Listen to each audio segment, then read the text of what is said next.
Eu cumprimento a todos os irmãos e amigos com a paz do Senhor. Estamos no segundo trimestre de 2020 e o tema da lição é a Igreja eleita, redimida pelo sangue de Cristo e selada com o Espírito Santo da promessa. A lição dessa semana é a lição 10, com o tema A Intercessão pelos Efésios. Também quero aproveitar esse início para lembrar, como de costume, que essas videoaulas são breves resumos do conteúdo das lições bíblicas da semana. E isso é para que você possa ter um subsídio complementar sobre o estudo da Palavra de Deus. Também eu quero aproveitar para te pedir que após você assistir a esse vídeo, você dê um ok nesse ícone que está visível aí abaixo da sua tela. Se inscreva em nosso canal e compartilhe com alguém que você também deseja edificar. Bem, nessa lição de número 10, estamos comentando o final da parte doutrinária da carta e o texto que queremos estudar nos fala de uma oração que o apóstolo registra. A primeira oração é do capítulo 1 e o verso 16 até o 23, que já foi objeto de estudo nosso nas aulas anteriores. E no estudo dessa semana, o texto que estudamos agora é do capítulo 3, verso 14 até o 21. Essa passagem é a segunda oração do apóstolo, em que ele faz questão de registrar, e lembre-se que tanto na primeira oração como nesta segunda, ele sempre está intercedendo pela igreja de Éfeso. Nessa segunda oração, ele pede a Deus que opere com poder através de seu espírito no homem, no espírito interior do homem. Ou como ele usa a expressão, no homem interior. Ou seja, dentro de cada um. Dentro deles mesmo. Ele pede a Deus que Cristo habite no coração deles. E que dessa forma eles possam compreender a largura, o comprimento, a altura e a profundidade do amor de Cristo.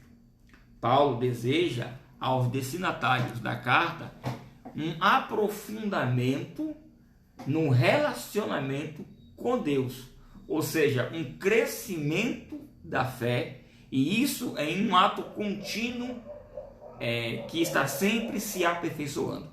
A vida cristã não pode ser monótona. A vida cristã deve estar sempre em um constante movimento e em um constante aperfeiçoamento. Veja aos Efésios capítulo 4, verso 12 ao 14. Assim está escrito: querendo o aperfeiçoamento dos santos para a obra do ministério, para a edificação do corpo de Cristo, até que todos cheguemos à unidade da fé e ao conhecimento do Filho de Deus, e a homem perfeito, à medida da estatura completa de Cristo, para que não sejamos mais meninos inconstantes, levados em roda por todo o vento de doutrina, pelo engano dos homens, que com astúcia enganam fraudulosamente. Perceba que na caminhada cristã, você tem a obrigação de conhecer as palavras de Cristo para desenvolver e ganhar consistência. Isso para que você não se torne um crente vulnerável que pode ser manipulado por qualquer um.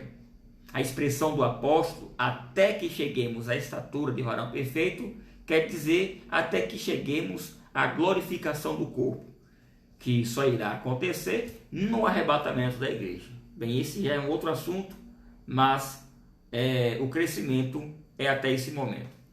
Isso é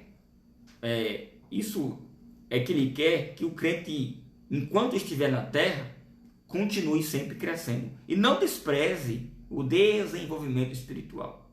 Para isso, é preciso renovar o entendimento. Ele mesmo escreve em outra carta, em Romanos 12, 2, assim está escrito: e não vos conformeis com este mundo, mas transformai-vos pela renovação do vosso entendimento, para que experimenteis qual seja a boa, agradável e perfeita vontade de Deus. O crente que não se desenvolve espiritualmente é porque está tendo uma vida de pecado constante, ou porque se tornou um religioso legalista. Quando o apóstolo registra a oração, ele diz: me ponho de joelhos. Com isso, é importante dizer que não é somente a oração de joelhos que vale. Nós podemos ver na Bíblia vários exemplos de pessoas que oraram e clamaram a Deus nas mais diversas posições físicas devido às circunstâncias, e mesmo assim Deus os ouviu e respondeu a oração deles. Como por exemplo o profeta Ezequiel, que orou deitado, ou o rei Ezequias, que também estava deitado, doente, e virou-se para a parede e orou.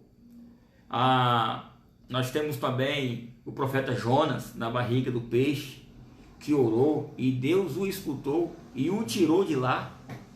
Na verdade, a posição não importa, o que importa é a condição espiritual. O próprio Cristo também orou enquanto estava pendurado na cruz. Se a pessoa está em comunhão com Deus e com o coração aquebrantado, ela pode livremente orar. Porém, é importante que se diga que a posição de joelhos é a posição que mais se reflete a condição de humildade.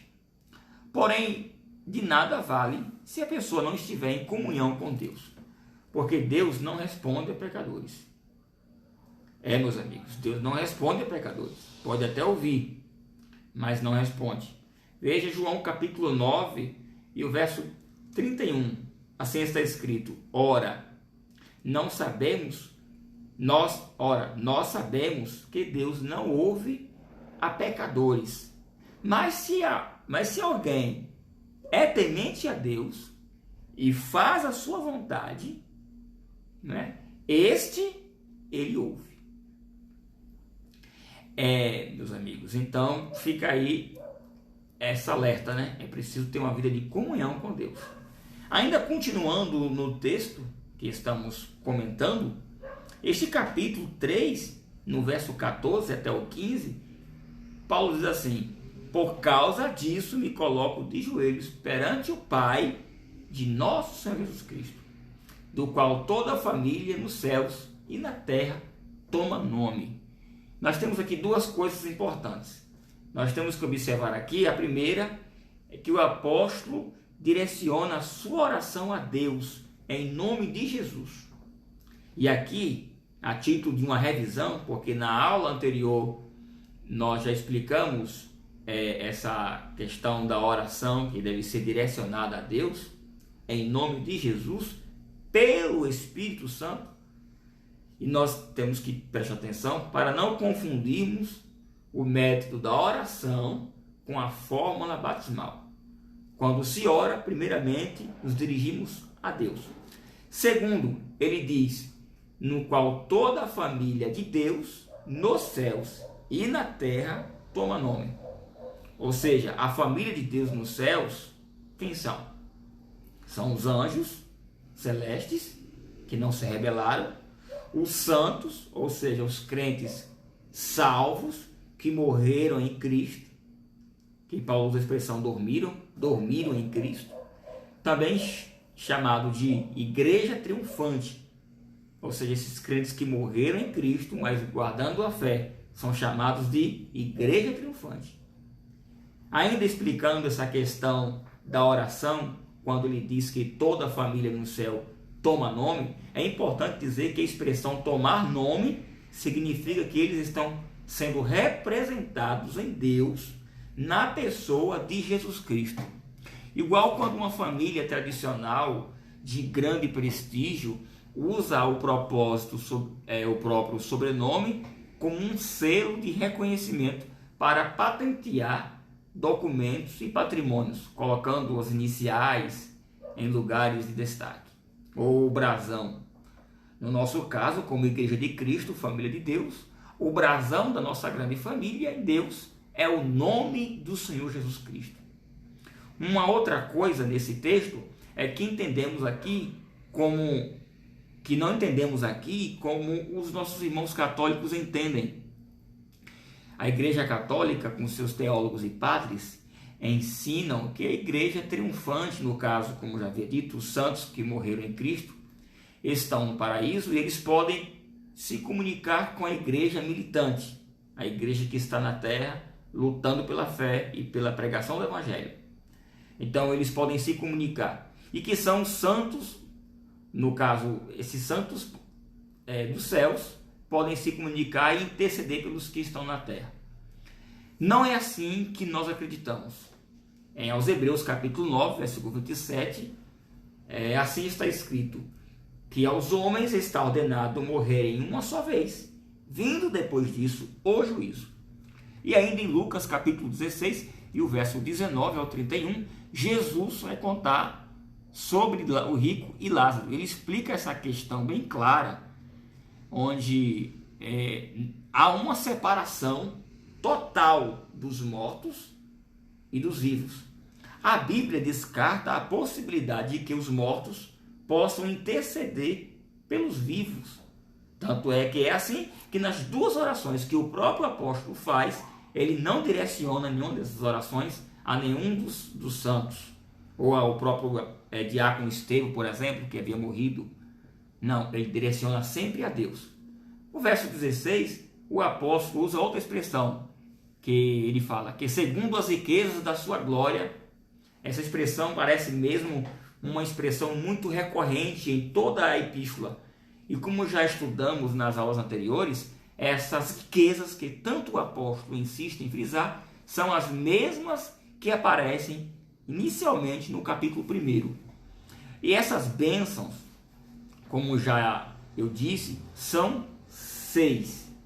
A eleição, a predestinação, a redenção das ofensas, as heranças celestes, o selo da promessa e o penhor do Espírito Santo. São 6. Ou seja, Deus é um Deus rico que oferece bênçãos espirituais aos seus filhos. E o interessante é que o apóstolo não pede bênçãos materiais para os seus destinatários. E perceba que estes destinatários já são crentes e, portanto, já possuem bênçãos espirituais, as mesmas que eu acabei de citar aqui agora, as 6 bênçãos. Mas o apóstolo suplica a Deus uma outra bênção, só que o curioso é que ela também é espiritual. Ou seja, no ensino do apóstolo Paulo, quanto mais bênçãos espirituais, melhor. Crescer espiritualmente em Deus e para Deus, esse é o foco do crente, nos escritos, na visão de Paulo. Bem mais que bênçãos espirituais, mais melhor. E quais bênçãos espirituais seriam estas? Ainda no verso 16, ele diz: corroborar com poder pelo Espírito Santo no homem interior. O Espírito Santo deve habitar dentro da família de Deus, que é a igreja. Porque a igreja é a família de Deus. E deixa eu falar uma coisa aqui para os irmãos. A igreja não é um clube de pessoas bem-sucedidas. Na vida, a igreja não é um amuleto da sorte. Os pastores e os ministros não são coach. Hoje em dia, as igrejas querem ser tudo, menos igreja. Deixa eu te dizer uma outra coisa, meu amigo. A igreja não é seu negócio de família. Nem deve ser uma empresa de particular, como se fosse uma iniciativa privada com seus acionistas milionários. A igreja é a família de Deus. Ela, como instituição, pode até ter sim seu lado administrativo. Como instituição legal, deve ter um CNPJ. Mas mesmo o seu lado institucional deve seguir o seu credo confessional, que é sempre pregar o evangelho e atender assistencialmente aos mais necessitados. Hoje, infelizmente, a igreja tem se tornado sinônimo de grandes corporações. inclusive corporações patrimonialistas. Então a família de Deus não é para isso. É para que tenhamos as bênçãos espirituais da salvação e sejamos corroborados com o poder de Deus no nosso espírito para a salvação. Permita-me te perguntar, meu amigo, pelo que você está lutando na igreja? Qual o seu interesse pela igreja de Cristo? Você está na igreja para receber o espírito de sabedoria, para ser corroborado com o poder de Deus dentro do seu homem interior? Ou suas motivações são apenas pessoais? Você está na igreja para ficar rico? Como se diz aí fora, se dar bem?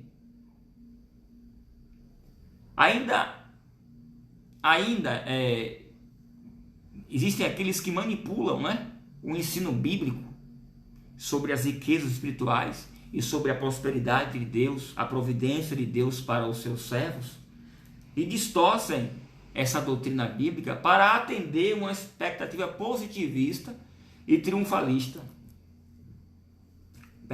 Onde os crentes serão todos curados, serão todos felizes, todos realizados, todos ricos. É a chamada doutrina da libertação, ou batalha espiritual. Tem também a confissão de fé positiva, como é chamado nos Estados Unidos. Uma clara supervalorização do homem exterior. São doutrinas, como citei no início da aula, ventos de doutrinas.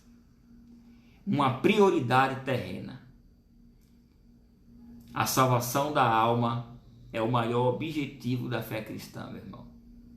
Ela foi paga na cruz? Foi. Mas você precisa renunciar à vida do mundo e desprezar os constantes apelos de sua natureza caída, para que você não perca o foco. Mesmo que algumas satisfações pessoais te tragam uma felicidade, ela será momentânea e passageira. Então, estamos estudando justamente sobre essas questões. A segunda oração registra nessa epístola, em momentos que o apóstolo suplica a Deus sempre o crescimento espiritual e nunca financeiro. Pelo contrário, ele está orando pelo povo, pelo crescimento espiritual do povo. E diga-se de passagem, essa ocasião em que ele escreve essa carta, ele está preso, ele está com risco de perder a vida, mas seu foco mantém-se no propósito eterno de anunciar a palavra de Deus e salvar as almas. É importante dizer que a Bíblia não é toda contra as bênçãos materiais, sobretudo as curas físicas. Elas existem e acontecem, mas para atender a um propósito divino. Veja João capítulo 9, verso 3. Antes de Jesus curar o cego de nascença, ele disse: essa enfermidade não é porque ele pecou, nem por causa de seus pais que pecaram, mas foi assim para que a glória de Deus se manifestasse. Nem ele pecou, nem os seus pais pecaram. Essa doença não foi por causa disso. Em João 11, 4, assim está escrito, quando Jesus curou Lázaro: esta enfermidade não é para a morte, mas para a glória de Deus, para que o Filho de Deus seja glorificado por ela, no que tange a ressurreição de Lázaro. Os milagres e providências de recursos de Deus para seus filhos são para atender propósitos divinos e não expectativas humanas. Meu amigo, essa doutrina não é para dar ibope. Essa doutrina não faz de você um pregador famoso. E mais, você aceita se você quiser, porque o evangelho não é imposto, ele é exposto. O evangelho não é imposição, ele é exposição do poder e da graça salvadora de Deus. Mas o que significa corroborados com poder O que o apóstolo está dizendo com isso? Corroborar quer dizer fortalecer, capacitar, aumentar em força. E o texto está no passivo, ou seja, você é fortalecido, você é capacitado. E você não pode fazer nada para gerenciar o poder de Deus, porque é Ele quem dá. Você tem que buscar, mas é Ele quem concede. Você pede, pode pedir, pode. Você pede, você busca, pode buscar, pode. Mas é somente Deus quem pode conceder. E mais, esse poder não é para que exista crentes superiores e crentes inferiores, mas é para que você tenha resistência na fé e suporte as fraquezas da carne e resista às afrontas de Satanás. Perceba que o poder de Deus que Paulo pede para os irmãos é para que o objetivo da fé cristã seja por eles alcançados, que é a salvação. Ele usa outra expressão quando diz corroborados com poder pelo Espírito no homem interior. O ser humano ele é tricótomo, corpo, alma e espírito. O espírito do homem é a parte imaterial. A Bíblia chama de homem interior. O Espírito Santo, quando se comunica, ele se comunica através de nosso espírito. Então, se o seu espírito recebe força, se o seu espírito se alimenta da palavra, se o seu espírito está revestido da graça de Deus, né? Então você tem domínio sobre a alma e controle sobre sua carne, para que você possa se manter firme em uma comunhão com Deus, para que você possa alcançar a salvação. E isso, mais uma vez, nos mostra que o objetivo do crente é celeste e não terrestre. Bem, o versículo 17, corroborados para que Cristo habite em vossos corações. Ele diz assim, no versículo 17. Como Cristo habita em nós? Através da sua palavra. Ele disse em João capítulo 15 e o verso 7.